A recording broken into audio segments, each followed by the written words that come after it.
RCR presenta Integrando Perú. Análisis, entrevistas y propuestas para contribuir al desarrollo del país. Con Jorge Luis Montero y Pedro Gamio. Bienvenidos. Una nueva jornada de Integrando Perú. Saludos, Jorge Luis, desde Cajamarca. Pedro, buenos días a todos los amigos de Integrando Perú.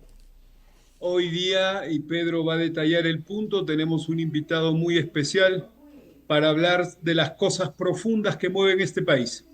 Sí, así es. Tenemos hoy día como invitado a un doctor en antropología, quien está a cargo de la Facultad de Letras de la Universidad, Estudios Generales Letras de la Universidad Católica hoy, y que es una persona que escribe en la página editorial del diario El Comercio hace muchos años. Es una persona que nos hace pensar qué pasa con el mundo y con el Perú hoy. ¿Cuál es nuestra cuota de aporte a lo que algunos filósofos llaman la sociedad del colapso? Esta situación de crisis de gobernabilidad que afecta al mundo, pero al Perú... El Perú aporta su cuota, su propia cosecha de problemas que viene arrastrando a través del tiempo. Bienvenido, Alex. Muchas gracias por la invitación, es un honor estar con ustedes. La primera pregunta que quisiera hacerte es ¿cómo lograr ese hilo conductor del equilibrio, la coherencia, por la necesidad urgente de tener capacidad de respuesta frente al cambio climático, que está a su vez recargado con las dos guerras, la inflación que estas dos guerras provocan, la inestabilidad de mercados, la falta de urea para producir alimentos? Todo eso agrava una frágil institucionalidad como la que tiene el Perú, y hoy con la cierta derrota de los partidos políticos, hoy tenemos cualquier nombre, podemos darle, pero estamos muy lejos de los partidos políticos históricos que eran un intermediario, un medio para construir democracia. ¿Cómo entender esta crisis de valores, esta crisis social, esta crisis institucional? ¿Cuál es tu reflexión? Muchas gracias por la pregunta. En realidad te podría responder como educador. Primero que nada, respondiendo a la primera parte de la pregunta, no sé si ustedes sienten, yo siento que hay un descuido acerca de lo que es la preocupación ecológica y medioambiental. Los alumnos, así como nosotros en su momento, lo sentimos como un problema muy a futuro. Es decir, a pesar de que el Perú tiene el 70% de los nevados en la zona tropical, lo cual nos anuncia como uno de los países que va a sufrir primero que nada el estrés hídrico. Y, por ejemplo, tenemos una capital plantada en un desierto. Somos la segunda ciudad más grande ubicada en un desierto, lo cual va a generar problemas de agua, escasez de agua, y somos responsables de una gran parte de la Amazonia. No estamos, sinceramente, muy sensibilizados al problema medioambiental. Y lo noto también en la educación. Solamente he visto marchas de colegios de primaria o de kindergarten, de colegios de clase alta, y generalmente es un problema que parece atañir más bien a los países del primer mundo. Obviamente hay una preocupación con la explotación minera cuando las comunidades se ven afectadas por la contaminación del agua y hay justos reclamos. O por la construcción de carreteras en sitios indebidos, el gran problema de la inutilización de tierras que afectan directamente a las comunidades, lo cual exige un diálogo con la comunidad siempre. Sin embargo, en general, noto que en la educación ya tenemos que implementar un programa que implique la sensibilización por el medio ambiente, porque creo yo que algo pasa con el Perú siempre. No somos protagonistas de la historia, sino víctimas de la misma, debido al tipo de gobiernos que solemos tener, ¿no? Entonces, eso, contestando a tu primera pregunta, me parece que deberíamos sensibilizarnos como población primero para darnos cuenta de que estamos tarde en esta lucha por el cambio climático y sobre todo por nuestra ubicación en la zona tropical del planeta. Vamos a tener particularmente mucho que luchar ahí, ¿no? Y por la absurda ubicación que tenemos desde la colonia como una capital en pleno desierto, sí, vamos a tener mucho que decir. Entonces pienso yo que tenemos que encontrar maneras creativas de hacer como se hacía en el pasado, andino. No separar el medio ambiente de las discusiones políticas y económicas. Es algo que podemos aprender de nuestros ancestros. El medio ambiente no es una cuestión anecdótica ni estética, es una cuestión mucho más integrada a lo que es la economía, a lo que es la política, etcétera. Y no es un problema para mañana, que es una cosa muy propia de nosotros los peruanos, como vivimos en una permanente incertidumbre, siempre dejar las cosas postergadas para después. Me lo van a decir a mí y a mis alumnos, que siempre dejan la tarea para el último momento, etcétera, que es algo muy peruano, ¿no? Que dejamos todo para después. Si algo que podemos aprender de la tecnología andina era que debido a la dificultad de predecir el clima, el arquitecto andino, y lo vemos bastante en los canales de irrigación, trabajaron mucho con el manejo de la incertidumbre, es decir, con canales de irrigación que podían acumular agua de lluvias, con formas de repositorios de agua, etcétera, ¿no? Entonces, podemos aprender de ahí, al menos un poco.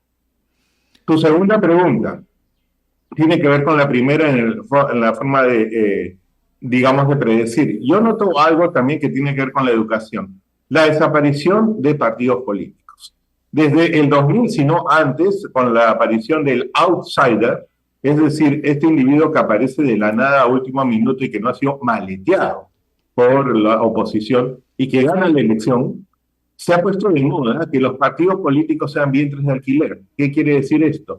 Que antes teníamos tradiciones de partidos políticos, mal que bien, que eran verdaderas universidades para los jóvenes, para que se entreguen en hacer política. Es decir, fracasando, equivocándose, cometiendo errores, a veces barrabasada y media, pero se entrenaban en política y aprendían a gestionar y dirigir. Ahora tenemos hace más de 30 años, sí, poco más de 30 años, sí, efectivamente, la idea del outsider, es decir, este caudillo, que se arropa mucho a la tradición de caudillos que tenemos en el Perú desde la época de la independencia, donde no votamos por ideas, sino votamos por aquel carismático que ofrece algo que el otro ya no ofreció, o que no votamos a favor, sino en contra de lo anterior, o votamos en contra del candidato menos malo, como nos gusta decir. Entonces, al no tener partidos políticos, no hay espacios de gesta para que los jóvenes vayan entrenándose cómo se administra, cómo se negocia, cómo se generan alianzas, cómo son las verdaderas alianzas y no las masacres, cómo realmente se genera una gestión exitosa. Entonces lo que llegan son personas inexpertas que comienzan a hacer alianzas no santas y comienzan a hacer incluso clientelaje, es decir, tú le pagas la posibilidad de postular y yo te devuelvo el favor dándote algún puesto o incluso algún cargo importante, ¿no? Entonces nos falta escuela. Las dos preguntas tienen un eje común. Hemos perdido el eje de formación en ambas cosas, ¿no? Tanto en la educación medioambiental como en la educación política. Nos hemos vuelto un país un poco improvisado, me parece. Alex, a ver, país improvisado. Yo siento, y es importante esa palabra que tú usas, yo siento, lo has dicho, y eso es importante. Creo que es una aproximación válida, sobre todo de una persona que tiene formación y que tiene información. Yo siento también que el Perú tiene como... Hay varios Perús y digamos, creo que discurren en historias paralelas.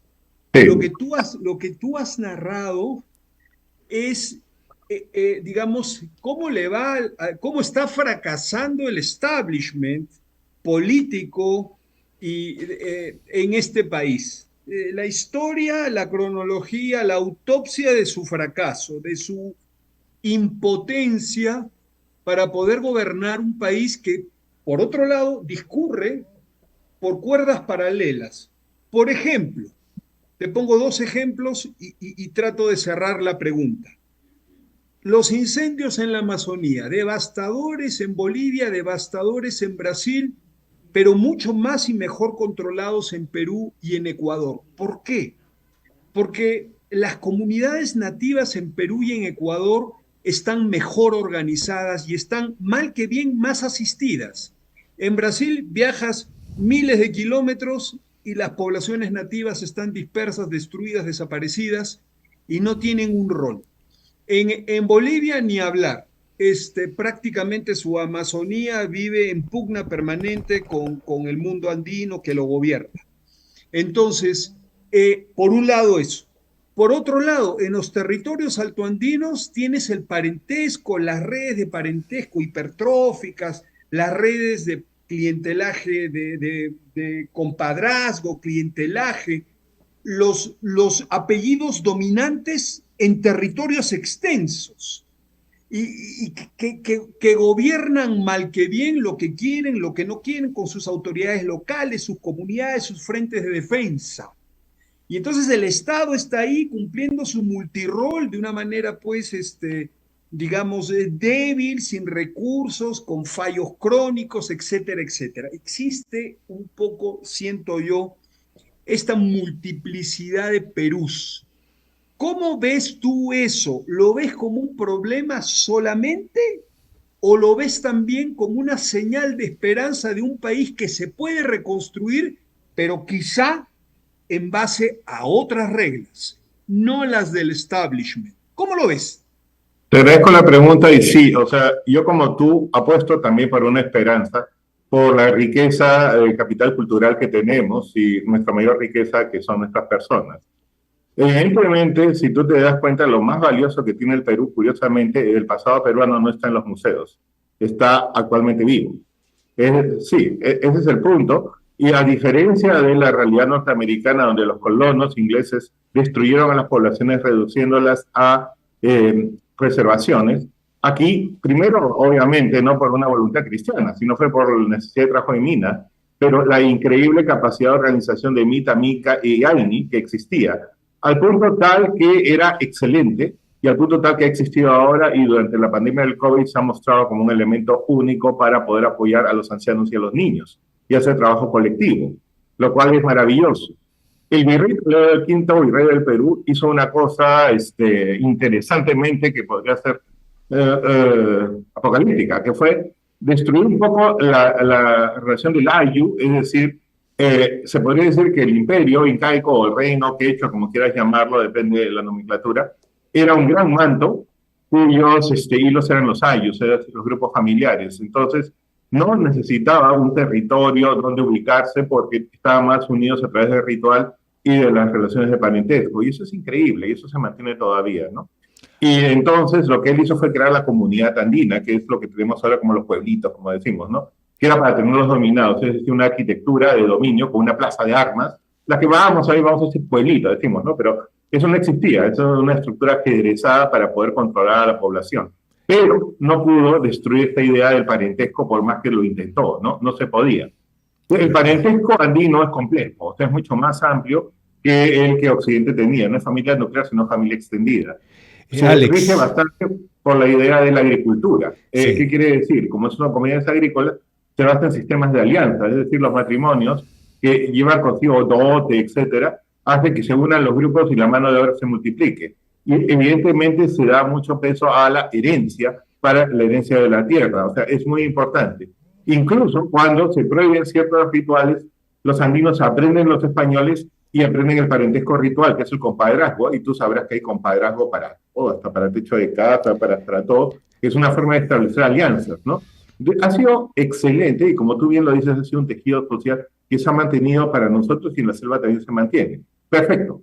No solamente eso, sino que lo vemos, Gorte y Adams lo trabajaron muy bien cuando se hizo en los 80 el trabajo de los caballos de Troya de los migrantes, como había una serie de empresas, por ejemplo, de mates burilados que tenían el mate, la calabaza cultivada en una zona. Los parientes en Cusco trabajaban otra cosa y en Lima hacían la comercialización. Entonces, ¿cómo? Hacían redes sociales muy importantes. Eso lo tenemos en Gambas también, ¿no? Empresas familiares donde la familia extendida, porque no solamente son los primos, sino los primos de los primos, ¿no? O sea, es una sábana, ¿no? De familia, es una red social matemática bastante compleja, ¿no? Lograba hacer equipos de favores donde no era el dinero que mediaba, sino la necesidad de intercambio, ¿no? Ya, eso funcionó perfecto y hizo de que en la economía moderna se insertara bastante bien como en los emporios textiles de gamarra, pero no todo lo que brilla es oro. Aquí viene el problema, A mí me parece Alex, fantástico, claro, o Alex, sea, dime. perdona, te interrumpa, pero tenemos que mantener la interacción dinámica porque tu exposición es muy coherente y profunda, pero en el mundo de la televisión tenemos que tratar de ser mucho más breves, porque el Oh, tiempo perdón, sí. entonces te pido disculpas si te interrumpo, porque tu exposición es para escucharla todo el tiempo que sea necesario. La pregunta que te quiero hacer es valores incaicos, valores precolombinos, ayu, parentesco, empresas familiares, funcionaron. También hay un grupo de intelectuales muy fuerte en América Latina y España que habla de que en el mundo estábamos mucho mejor en el Imperio Español, era una sociedad de castas, pero económicamente estábamos en la cabeza del mundo y manejábamos grandes recursos que hoy no manejamos. Tuvimos un periodo de verano muy corto de apogeo con Ramón Castilla, pero después, desde la Guerra del Pacífico en adelante, hemos administrado una crisis permanente. La gran pregunta es cómo hacer para reconstruir la promesa de la vida peruana. Incluso puede haber cambiado el patrón, ya no es blanco, ya no es descendiente de españoles, puede tener rostro andino, puede ser de origen de una región de la sierra peruana, pero igual reproduce patrones que no necesariamente tienen que ver con las buenas prácticas del pasado. Es decir, ¿qué es lo que hace que la corrupción y la falta de valores hagan que le saquemos la vuelta a las reglas de juego y que el impacto de la corrupción sea el doble de lo que es en otros países, minando lo difícil que es construir instituciones, que son finalmente conjunto de personas, que siguen Claro, reglas? claro, o sea, el hecho que en la colonia hubiera más orden no quiere decir que hubiera más justicia, porque la gran mayoría de la población vivía en una miseria espantosa. Digamos que, como diría Guamán Poma, el mundo se puso al revés, ¿no? Es decir, quienes eran dueños de la tierra pasaron a ser sirvientes, ¿no? Entonces la población indígena la pasó mal, como mayoritaria, el 60% rural, y hasta 1968 vivía en un estado semifeudal, lo cual hacía inviable el país como tal, ¿no? Entonces tenemos que pensar que somos estructuras que se han mantenido bastante arcaicas por mucho tiempo, donde un grupo ha tenido el poder de manera bastante irregular y nuestro desborde popular que se ha dado a partir de los 70s, 80s ha sido muy desordenado. Ahora bien, la corrupción, tenemos también un concepto interesante desde la colonia, donde la monarquía estaba más allá en Europa y se podía hacer una serie de cosas totalmente libres del control monarca, comienza ahí y después poco a poco nuestra independencia fue una cuestión militar que en realidad fue aprovechada por varios caudillos que comenzaron a ver el Estado como un botín. El problema es ese, ¿no? De que el Estado peruano siempre ha sido visto como un botín desde la colonia hasta los primeros años de la República. Y aquí también viene otro problema cultural interesante, interesantísimo, diría yo. Nosotros no somos un país moderno, somos un tutti frutti. Somos una combinación cultural y eso es importante que lo veamos. La mayor parte de nuestras leyes están dictadas desde Lima, la mayor parte de la educación está impartida desde perspectivas limeñas, pero somos una cultura mucho más compleja. Entonces todavía tú, yo, todos nosotros tenemos esa tradición familiar. Yo le digo a un extranjero, extranjera, si te casas con un peruano o peruana, te casas con toda su familia. Es decir, nosotros tenemos esa tradición muy fuerte, tanto como latinos como andinos. Y lo mismo lo he visto en el gobierno en general, o sea, esta idea de que llego al poder y tengo que poner, si no en mi familia, que sí se hace, lo pongo a aquellas personas que me han ayudado durante la campaña porque les estoy en una deuda emocional, no económica. Entonces, cuando se combinan tradiciones, como por ejemplo esta capital social que estamos hablando, que era tradicional, con la realidad moderna, que se supone es meritocrática, elegida por democracia, se supone que es por puestos, por ascenso legal, se hace un cortocircuito también y se llama corrupción, ¿no? Entonces tendríamos que sentar reglas más claras, pero también tendríamos que comenzar a investigar algo, que es que el Estado peruano aparentemente, cuando uno llega, se convierte en una red que pareciera ser que necesariamente tiene que pasar por la corrupción. Me parece que se ha establecido así, porque cada presidente que llega entra o en una ambición o lo ve como un botín, o que tiene que pasar por una serie de reglas o estructuras que ya están dentro de lo informal. Y me parece que la estructura peruana está muy informal, desde siempre, desde la gran migración de los 70, donde era imposible, materialmente imposible, cumplir todas las reglas, porque uno no podía pagar o no podía esperar tanto tiempo para ser una empresa, tenía que invadir, tenía que traer cosas de contrabando, ahí tenemos polvos azules. Creo que lo mismo pasó por el gobierno, ¿no? Entonces, paulatinamente hemos generado lo mismo, un espejo.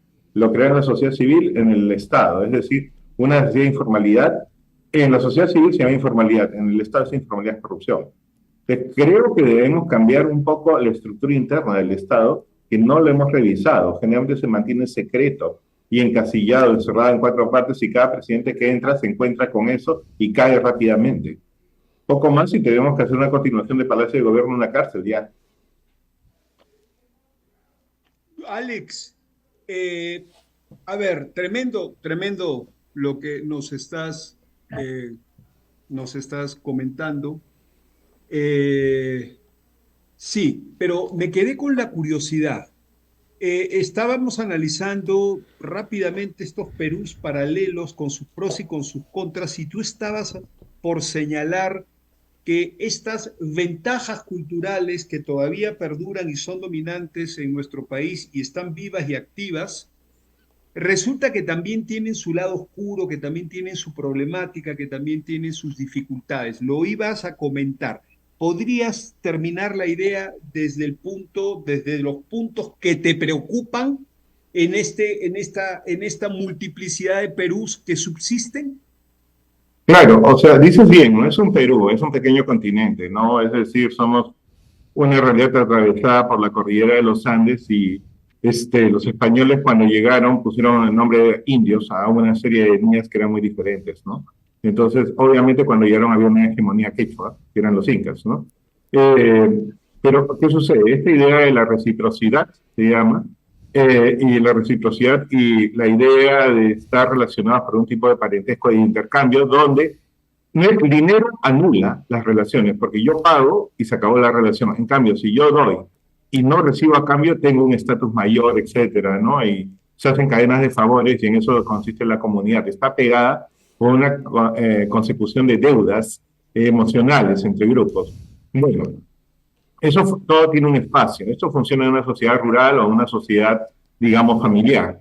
Pero ¿qué pasa cuando esto se combina con un poder político democrático como el nuestro? Tenemos clientelismo. Es decir, tú me ayudas a postular, es decir, tú pones financiamiento y yo te voy a dar a cambio un puesto. O yo entro y siento la obligación de poner a mis paisanos, a la gente de mi pueblo, a la gente de mi comunidad, o a aquellos que me han ayudado en cargos políticos porque es obligatorio. Somos un país donde si un pariente nuestro accede al poder político nos alegramos porque sentimos que tenemos poder. Se supondría que en cualquier parte del mundo, si un pariente llega a un poder político no debería influir en nosotros en nada. Pero aquí sí es parte de qué bueno, ya soy. Incluso comienzan a llamarte, oye, tu pariente está en el poder, qué bueno, ya comienzan a pedirte favores, porque nosotros no podemos separar eso que se llama capital social. Es decir, es eso que ganamos si tumbamos la yunza. Es decir, nos vamos, oye, pero te vas a arruinar, vas a tener que pagar todo para el próximo año, ese tumbar el árbol con los regalos y lo tumbas. ¿Sí? No, pero gano capital social. ¿Qué quiere decir? Me van a ayudar si mis hijos migran, me van a ayudar si quiero hacer un negocio, me van a ayudar incluso para la próxima fiesta, etcétera, ¿no? Ese capital social es muy valioso en una sociedad más o menos pequeña, pero en una sociedad basada en valores democráticos y meritocráticos hace cortocircuito, es decir, meto a mis amigos, meto a mis parientes, no funciona ahí, ¿no? Entonces hay una disonancia que en el Perú se está dando todo el tiempo, nepotismos, disonancias, clientelismo, que ha generado pues que gente incompetente esté en el poder, gente que no merece, o peor aún, que gente que siente que tenía el mérito y el esfuerzo, vea en sus narices como más bien un pariente o alguien amigo, alguien paisano gane ese poder. Y eso también genera una cólera, un resentimiento Y eso tenemos que decirlo. Con las redes sociales tenemos un país lleno de resentidos. Dos Perús también, aparte de los múltiples. Alex. Dos Perús, uno flotando en redes, bastante agresivo. Una pregunta, pero me la vas a contestar después del corte que vamos a hacer, que es muy breve. La pregunta es, esa situación se vuelve una moneda de dos caras, ¿no? Porque llega la religión cristiana occidental, que obliga a mantener todos un código de conducta, y hay una suerte de cuidar por lo menos las apariencias. Y viene también esa interpretación del poder virreinal, de decir, le han lavado la cabeza a la reina con este discurso de defensa de los indios, como bien ha señalado, y viene aquello de echa la ley, echa la trampa. Es decir, esa dualidad, cuánto daño nos hace hasta el día de hoy. Pero por favor, en unos segundos nos respondes. Gracias. Claro. Continuamos con Integrando Perú.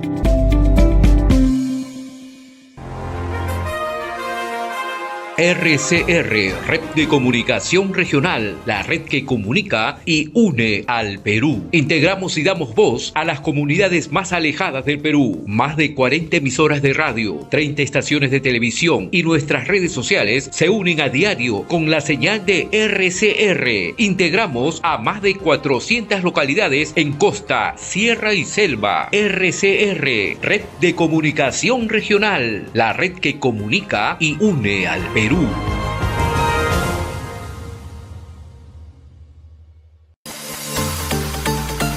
Todos los sábados a las 10 de la mañana llega a sus hogares Enlace Educativo, un programa hecho por los maestros para todos los maestros. Enlace Educativo, donde analizamos temas de coyuntura educativa y todo lo que el magisterio necesita saber. Enlace Educativo, todos los sábados a las 10 de la mañana por RCR. Enlace Educativo, un programa producido por el SUTEP.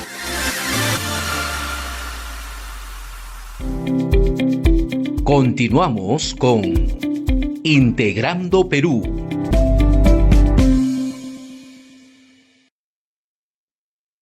Alex, te repito la pregunta. Hemos heredado de la colonia o del periodo del Imperio Español acá en nuestra América esa expresión, echa la ley, echa la trampa. Las leyes se acatan pero no se cumplen.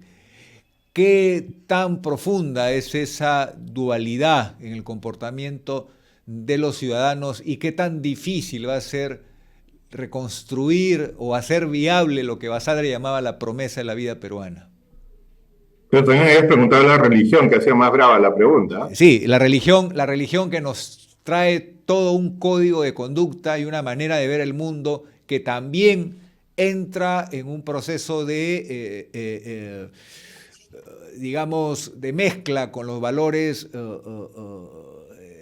ancestrales que tenían los pueblos precolombinos, porque no se han eliminado, comparten, incluso cristianizan sus creencias, pero al final sale una mezcla, no se mantiene un puritanismo. Pero hay dos preguntas correctas. ¿Cuál sería tu respuesta? Curiosamente, las dos preguntas tienen que ver con ejes de control social. Digamos que una de ellas sería, por ejemplo, la religión y la otra sería la ley. Si te das cuenta, las dos han sido formas de controlar a las personas. Es decir, en otras palabras, si pongo que la tumba del faraón tiene una maldición, nadie entra. Eso ha sido un control social más efectivo que el derecho penal, siempre. Y es lo mismo. Cuando hablamos de religiosidad en el Perú, tenemos que partir que la religión católica que vino en la colonia fue muy conservadora porque era una religión que venía contra el protestantismo ya en Europa y en el Concilio de Trento. Es importante, ¿no? Entonces, y vino no como un instrumento religioso, sino político. Entonces había una idea de cuidar el cuerpo de la mujer, el concepto del honor, el concepto de la culpa y el pecado. En eso sí fue muy eficiente, lamentablemente. Y lo digo lamentablemente porque yo soy creyente, ¿no? Pero ahí sí te digo que fue un elemento cultural fuerte que generó culpa y generó pues un patriarcalismo y un machismo fuerte también, ¿no? Un culto a la mujer como sufriente, lo cual fue negativo en el tiempo. Esto generó, como tú bien dices, un sincretismo y también un catolicismo popular que vemos ahora, donde las personas no son tan institucionales, creen en Dios, pero no tanto en la Iglesia Católica, o se van.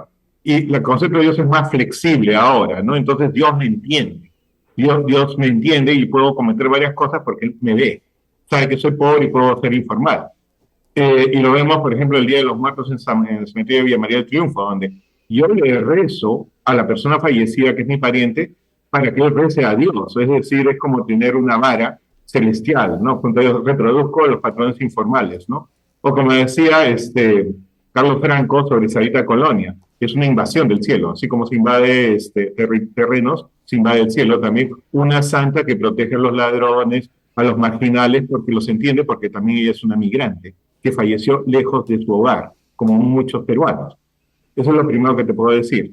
Pero la religión vino desde afuera, esa religión, ¿no? Así como la ley escrita.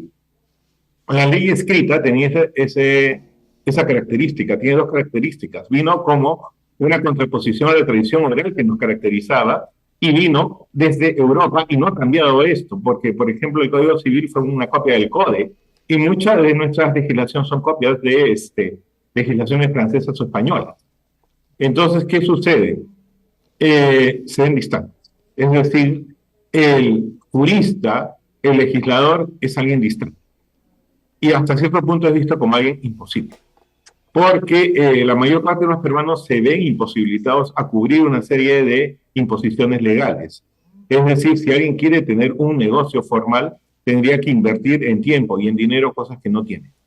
O, por otro lado, cuando hubo la epidemia, hubo una serie de legislaciones que implicaban quedarse en casa, cosa que era imposible para la supervivencia de la mayor parte de los peruanos. Entonces, hay todo un concepto de la ley como que impone más deberes que derechos. Y hay todo un concepto que la ley pertenece al grupo dominante. Entonces, yo lo que creo que tanto la ley como la religión prohibitiva tienen todavía, y en esto me junto a Kotler, la idea de una herencia colonial que todavía no podemos desprendernos. Todavía hay esta herencia de haber estado 3 siglos de colonia. No, hemos cumplido 200 años de independencia, pero no hemos cambiado la mentalidad de que todavía hay un verticalismo bárbaro, que el Estado todavía sigue siendo bien colonial, que jura ante el crucifijo, que todavía hay tedeo y todavía el Estado parece concentrar omnipotente poder como en la colonia, ¿no? Entonces, yo veo eso, que la ley es vista como algo muy lejano. No hay un diálogo con la población y por lo tanto la población se siente en derecho de la informalidad al punto que, haciendo un cálculo muy sincero, si los limeños cumplieran al pie de la letra la legislación, ninguno llegaría a su trabajo y se morirían de hambre en 2 días. Porque la mayor parte del transporte es en algo informal, por lo menos. Y la alimentación, la comida, Lima, los vegetales, los camiones, tienen mucho de informalidad. Entonces, sí es un estado desbordado donde la ley pertenece solamente a un grupo. Creo, ¿no? Alex, tremendo punto. La ley y la religión pertenecen a un grupo y siguen tratando de imponerse. Me hace recordar lo que has dicho, esto de la Sarita Colonia y esta invasión del cielo para tener nuestros mediadores que nos comprenden, que nos perdonan, etcétera, etcétera. Me hace recordar un poco al Takeungoy, que fue ese movimiento de resistencia desde el día cero ante una religión que se imponía por las armas y que, bueno, había que buscar una manera de convivir sin morir en el intento. Muy bien, interesante. Y la respuesta popular a la ley blanca, a la ley colonial, a la ley del establishment, es la informalidad. Es decir, búscame a ver si me encuentras. Mientras tanto voy a hacer lo que me dé la gana. Entonces, es interesante. En esa situación que tú mencionas y que es grave, no es un tema menor, ¿cuál es el nuevo rol del Estado si queremos tener un país con integridad y honestidad? Es decir, un país que acepte lo que es y que articule un Estado que gobierne lo que es y no lo que nos gustaría o lo que a Toledo le gusta, al virrey Toledo le gustaría o lo que el rey de España pensó, ¿no? Sino lo que en verdad es esta mixtura de varios Perús que viven en paralelo, en fricción, etcétera, etcétera. ¿Qué debe hacer el Estado? A ver, y con esto termino la pregunta, es decir, digamos, hacer más rigurosa su imposición, hacer más riguroso su control, una SUNAT más grande, más poderosa, más coactiva, etcétera, etcétera,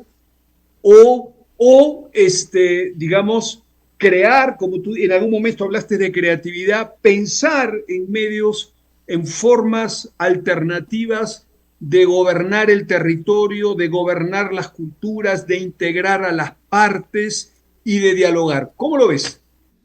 Mira, si tuviera la respuesta me encantaría, pero hay una primera cosa, ¿no? El problema para mí es que el Estado está tan informal como lo que nosotros acusamos, ¿no? O sea, que los Rolex, la presidenta, los tipos de corrupción que vemos, los congresistas, creo que desde hace más de 20 años, de 30 años, el Estado ha caído en esa informalidad.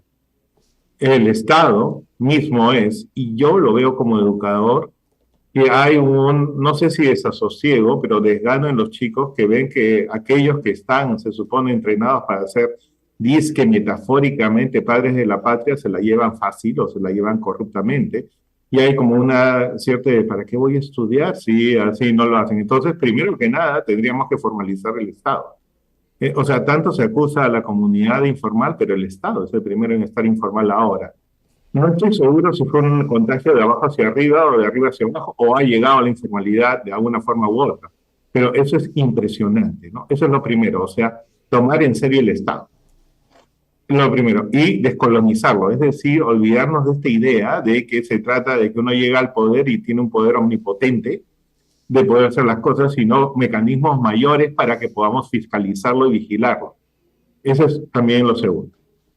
Lo tercero es algo que has dicho sobre el diálogo. O sea, tenemos un gran problema de centralismo. Si lo pongo en metáfora, se ha convertido todo esto en un cabezón gigante con un cuerpo chiquito. Es decir, la cabeza es muy grande y ya no hay circulación. Entonces, sí tenemos que apostar por una regionalización eficiente, ¿no? Y mucho más controlada, para evitar la corrupción de algunos funcionarios que sí lo son, ¿no? O sea, ese es el gran problema que yo he visto que se da desde la colonia. O sea, lejos de un control, es casi, en Perú se cumple eso. En acta abierta, no sé, hasta el honrado se vuelve corrupto, lamentablemente, ¿no? Alex, pero dime. quiero preguntarte algo volviendo a tu comienzo de la entrevista. Entraste por la puerta grande, dijiste el medio ambiente está en una situación crítica, no podemos pensar en gobernar bien nuestro país ni garantizar el futuro a la gente si seguimos contaminando el suelo, el agua, el aire, dañando la salud de las personas y la salud de la naturaleza. Pero precisamente el Perú de hago lo que quiero, hago lo que me da la gana, es el Perú que daña el medio ambiente. La minería ilegal, el narcotráfico, la agricultura de colonización de la Amazonía, todos los acuerdos son bajo la mesa, puedo tener una concesión, un título, pero en el fondo tolero la presencia de informales en mi título o en mi propiedad porque ellos me dan una renta que no paga impuestos, no asumo la responsabilidad ambiental solidaria. Es decir, hay una sacada de vuelta que justamente lesiona lo que tú has subrayado como un valor vital, que es la defensa de la salud y de la vida a través de la protección del medio ambiente, que viene de costumbres precolombinas. Pero ¿qué es lo que pasa con el poblador migrante? Esa gran revolución social que empezó en 1920, allá por el gobierno de Leguía, y que hasta hoy no se ha podido detener. Todo el mundo quiere vivir en Lima y en las principales ciudades. ¿Por qué la gente deja de ser lo que es en su pueblo de origen? ¿Por qué se pierde ese código de amor a la tierra, amor a la Pachamama? ¿Por qué no hay la capacidad de preservar esa tradición que es buena? Bueno, es difícil vivir en ambientes donde, primero que nada, hay un abandono total del Estado y también, o sea, es dura la vida en el campo, ¿no? Se entiende que la migración es uno de los elementos fundamentales para que el ser humano sobreviva y la historia de la humanidad consiste en grandes cadenas de migración al punto de que América fue poblada por migración y no porque aquí se originara la especie. Por otro lado, todavía tenemos un eje de migración fuerte, no al interior, sino fuera del país. Es escandaloso la cantidad de jóvenes que encuentran mejor futuro fuera de nuestra patria porque no le encuentran oportunidades aquí. Entonces, la migración se va a dar mientras no haya los servicios. Y claro, o sea, nosotros podemos ver el campo de una manera bucólica y romántica, pero es muy duro. Porque efectivamente el poblador andino escogió un territorio que era muy desafiante y lo adaptó a través de andenes y canales de regadío. Pero sí era agreste, tal vez uno de los más agrestes del mundo, que le exigió generar una civilización que hasta ahora nos impresiona. Pero nunca ha sido fácil y nunca jamás el Estado ha tenido una proyección hacia ahí. Pero Además, el ese poblador Estado andino, moderno, perdón, ese Estado moderno y eficiente quizás tenga que ver con las costumbres incaicas y de culturas precolombinas de un Estado muy duro. El que miente, el que roba, el que es flojo reciba sanciones muy drásticas. Esa forma de ejercer la autoridad tan severa, que es una costumbre del pasado de los hombres y mujeres que habitaron este territorio, sería importante. La cultura democrática es vista como muy débil, ¿eso es cierto? no, bueno, en realidad lo que nos ha llegado un poco sobre, primero, el tipo de gobierno que había en la coalición quechua, que conocemos como imperio, evidentemente era muy diferente a lo que se espera ahora. Primero era mucho menos la población, mucho menos de la mitad, y tenía otras características, definitivamente, y tenía características que hoy no serían considerables, ¿no? O sea, está fuera de discusión eso, ¿no? Segundo, bueno, si me preguntaras, lo que ha pasado con el Perú actualmente es que nosotros venimos de tradiciones militares fuertes que son problemáticas, ¿no? Es decir, la independencia fue hecha militarmente y fuimos gobernados por caudillos. Y lo que yo noto es de que muchas veces se vota por gobiernos que son fuertes, duros, porque las personas han preferido muchas veces sacrificar democracia por orden, por lo que buscan orden, ¿no? Pero muchas veces esto ha sido contraproducente en países como nosotros, como tú bien dices, que tenemos desorganización, porque gobiernos demasiado duros y autoritarios pueden cometer también, y lo vemos en toda Sudamérica, atrocidades. Entonces, sí es cierto que somos democracias jóvenes, que todavía tenemos que aprender a vivir en democracia y que no somos democracias perfectas. Generalmente se dan bastante cuestiones así y sí hemos sido acostumbrados a vernos bien paternalistas desde la colonia, bien militaristas desde la, no sé, república, pero sí es importante que aprendamos a convivir con diálogo. ¿Por qué? Porque somos, como hemos dicho ustedes, muchos Perús. Entonces, cuando son demasiadas culturas, la única forma de la convivencia es que haya una descentralización y un diálogo eficiente, porque hay demasiados puntos de vista. Y hay que integrar a más puntos de vista, porque no solamente yo que quiero mantener no sé, explotar cosas de la selva, sino poblaciones que viven ahí.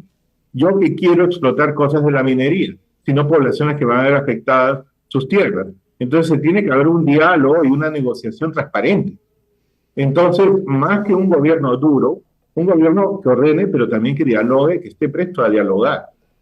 Que es lo que nos ha faltado mucho, porque como todo se centra en Lima, termina habiendo más bien una centralidad, una falta de comunicación y después una represión.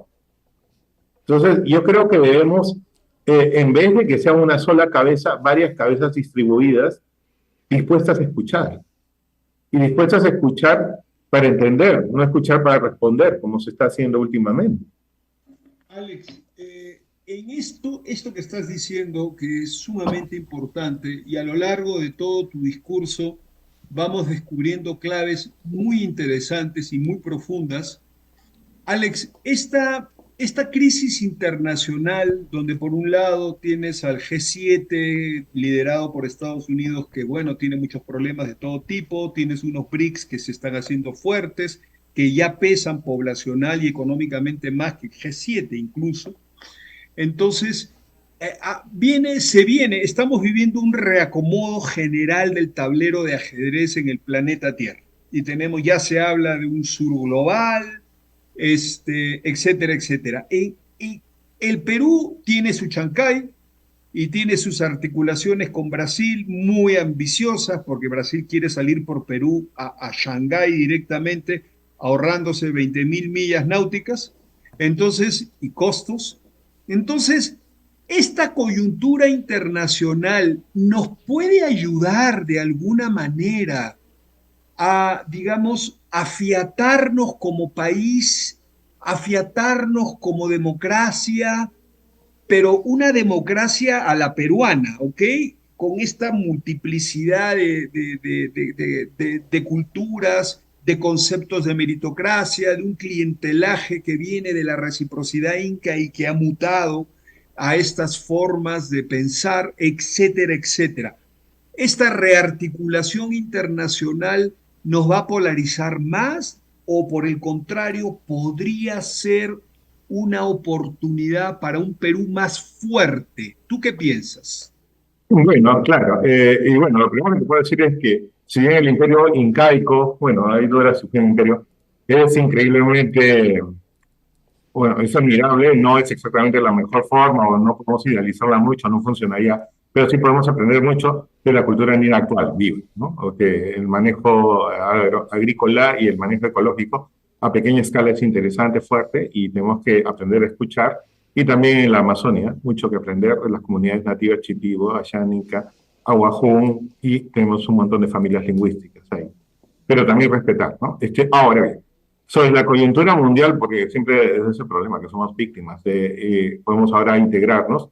¿Sabes lo que yo creo? Que tenemos que aprender de la historia. Nuestros booms han sido efímeros y han sido problemáticos. El boom del caucho, bueno, el boom guanero con Castilla fue excelente, pero después nos descuidamos y hubo una guerra que hasta ahora no podemos recuperarnos, incluso todavía tenemos un resentimiento un poco injustificado, pero ahí está. Pasan más de 150, casi 150 años, sí. No, eso se da. El boom del caucho duró poco y fue una masacre étnica que representó el no respeto por el otro, por el peruano, ¿no? Que no estaba registrado.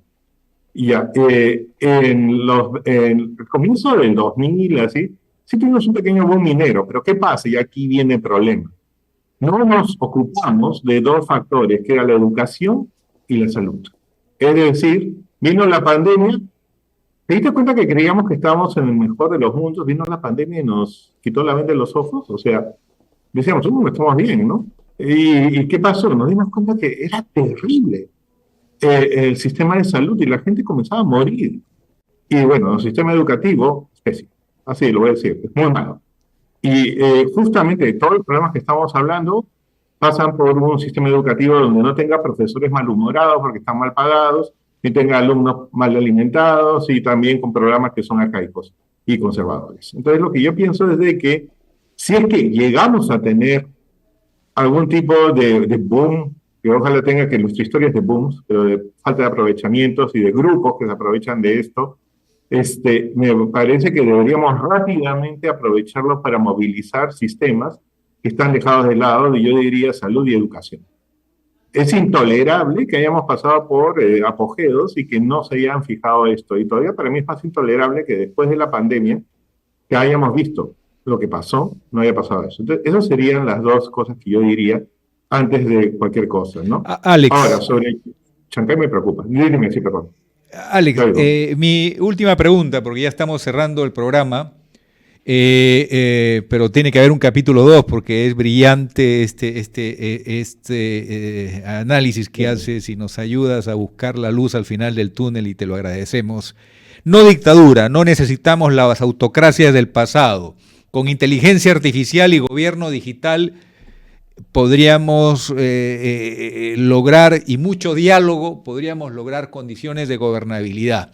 Por ejemplo, aterrizando en el mundo universitario, no tiene sentido cerrar universidades que no son pues el ejemplo de lo que deberían ser, sino más bien coexistir, aceptar que haya una universidad tipo A, tipo B, tipo C, que la gente sepa que está pagando por una universidad que le va a dar un rendimiento mediocre, con tal de que tenga mínimas condiciones. Eso es mejor que decir, no, si no hay universidades tipo A, guerra civil, porque es tan fuerte la demanda social por tener un título, aunque la educación sea tibia, sea superficial.